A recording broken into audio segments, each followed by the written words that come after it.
దావీదు కీర్తనలు 143వ అధ్యాయము. దావీదు కీర్తనలు 143వ అధ్యాయము 10వ వచనాన్ని చదువుదామా?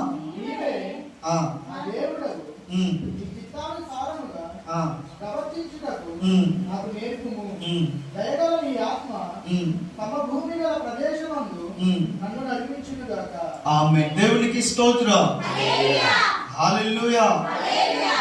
ప్రార్థన చేసుకుందాము. వాక్యము ద్వారా దేవుడు మనతో మాట్లాడేలాగున చిన్న ప్రార్థన చేసుకుందాము. అందరం కూడా దయచేసి కళ్ళు మూసుకొని, కృప కలిగిన దేవా యేసయ్య, మీకు వందనాలు, మీకే స్తోత్రములు. ప్రాముఖ్యమైనటువంటి ఈ సమయము ప్రభువా మీరు మాకు ఇచ్చారు. అందరి బట్టి మేము ఆశపడుతూ అతిశయపడుతూ ఉన్నాను.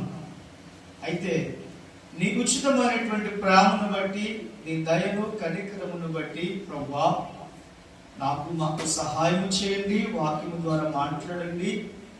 నీ దాసునికి ఇచ్చినటువంటి వాగ్దానమును ప్రభువా మీరు పరిపూర్ణము చేయమని, విన్న వాక్యమును ప్రభు మా హృదయానుసారము జీవించే జీవితమును హృదయంలో కట్టుకోవడమును, మా హృదయమైన పలకల మీద వాటిని రాసుకోవడానికి నేను కృప చూపించాను.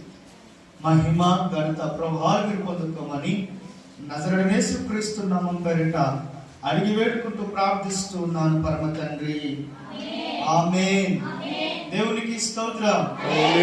హల్లెలూయా.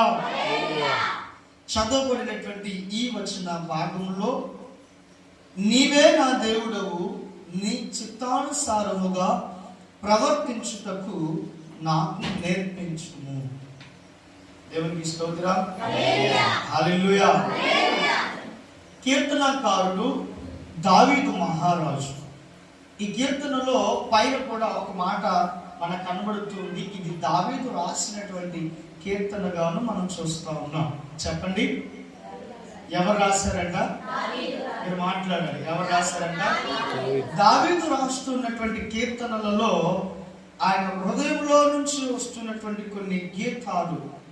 చాలా సందర్భంలో వీళ్ళరా కొన్ని పరిస్థితులలో మనకి ఒక నూతనమైనటువంటి రాగం వస్తుంది, నూతనమైనటువంటి పాట వస్తుంది.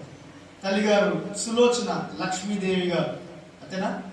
సులోచన లక్ష్మీదేవి కుమారి మణి ఏమన్నాక తల్లిగారు దేవుడిచ్చిన తమ్ముడు నా తమ్ముడు అని, అంటే ఆవిడ పాడుతున్నటువంటి పాటలో ఒక ముక్క, ఒక మాట మాత్రమే నాకు జ్ఞాపకం. ఏదో ఒక పాట అనుగుణంగా ఆవిడ జీవితంలో జరిగిన ఒక